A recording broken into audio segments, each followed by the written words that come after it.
소중한 무언가를 잃어본 경험 아마 다들 있으시죠? 그 고통은 정말이지 우리 삶에서 피하기가 힘듭니다.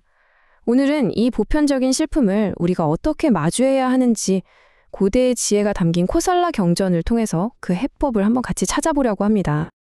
자, 이야기는요, 코살라국의 아주 강력한 통치자였던 파세나디 왕에게서 시작됩니다. 정말 막강한 권력을 가졌던 그였지만 그 역시 피할 수 없는 슬픔과 정면으로 마주하게 되죠. 상상해보세요. 어느 날 이런 말을 듣는 겁니다. 전하, 말리카 왕비께서 돌아가셨습니다. 정말 이 짧은 한마디가 한 사람의 세계를 그냥 송두리째 무너뜨리는 거죠.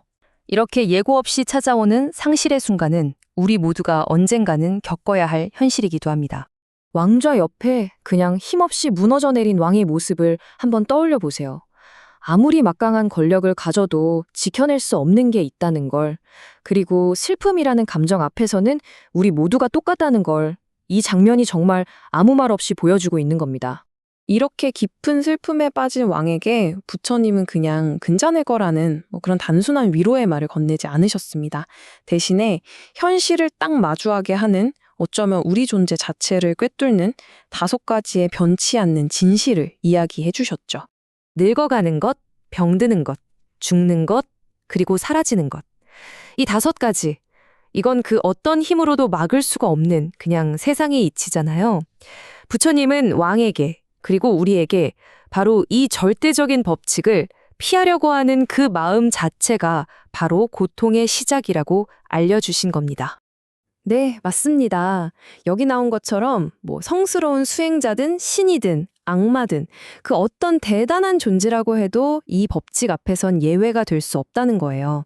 이건 우리가 선택할 수 있는 게 아니라 그냥 모든 존재에게 주어진 삶의 기본적인 조건 같은 겁니다. 자, 이제 이 이야기의 핵심적인 비유가 나옵니다. 바로 슬픔이라는 독화설인데요. 이 피할 수 없는 진실 앞에서 우리가 어떻게 반응하느냐에 따라서 그 결과가 완전히 달라진다는 거죠. 똑같이 슬픔이라는 화살을 맞았는데 이 두 사람의 모습은 정말 완전히 다르죠. 한쪽은 스스로를 더 괴롭히면서 고통에 빠져들고 다른 한쪽은 그 화살을 뽑아내고 평온을 되찾습니다. 이 차이가 대체 어디서 오는 걸까요? 네, 바로 그 사건 자체가 아니라 그 사건에 대한 우리의 반응에 달려있다는 겁니다. 스스로를 고문한다. 와, 이 표현이 정말 핵심입니다. 그러니까 첫 번째 화살, 즉 상실 그 자체는 우리가 피할 수 없어요. 하지만 그 뒤에 오는 2번째, 3번째 화살은 우리가 스스로에게 쏘고 있다는 거죠. 진짜 고통은 외부 사건이 아니라 바로 이 자기 고문에서 온다는 아주 강력한 메시지입니다. 그렇다면 해결책은 뭘까요? 어떻게 하면 이 화살을 뽑아낼 수 있을까요? 이제 지혜의 길을 선택한 사람은 어떻게 생각하고 행동하는지 고통에서 벗어나는 그 길로 한번 같이 가보겠습니다. 여기서 중요한 건 뽑아냈다는 이 능동적인 행동이에요. 슬픔을 그냥 운명처럼 받아들이고 주저앉는 게 아니라 내 안의 고통을 내가 직접 제거할 수 있다는, 우리에게 그런 힘이 있다는 선언과도 같습니다.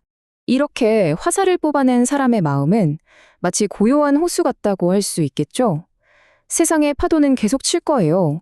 하지만 더 이상 그 파도에 휩쓸리지는 않는 거죠.